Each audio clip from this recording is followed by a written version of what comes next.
국가보안법 위반 혐의를 받는 충북동지회 활동가 3명이 1심에서 중형을 선고받았습니다.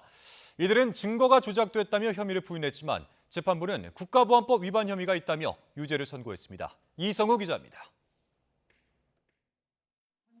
국가보안법 위반 혐의 등으로 재판을 받는 피고인은 모두 4명, 충북 동지회 소속 손모 씨와 윤모 씨, 박모 씨 등입니다.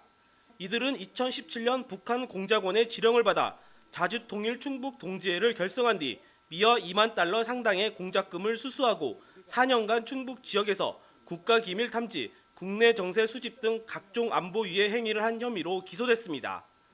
이들 4명 가운데 3명에 대한 1심 선고가 나왔습니다. 청주지방법원은 국가보안법 위반 혐의 등으로 피고인 3명에게 각각 징역 12년을 선고하고 법정 구속했습니다. 첫 공판이 열린 지난 2021년 10월 이후 2년 4개월 만입니다.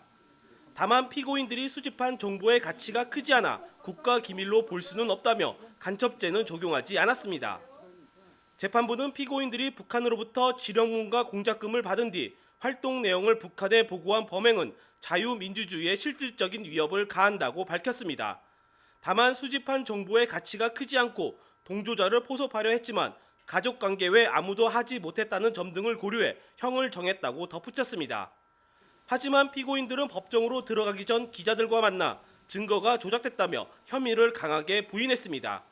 오히려 검찰과 국정원이 사전에 간첩단을 만들어 놓고 20년 넘게 조작을 시도했다고 주장했습니다.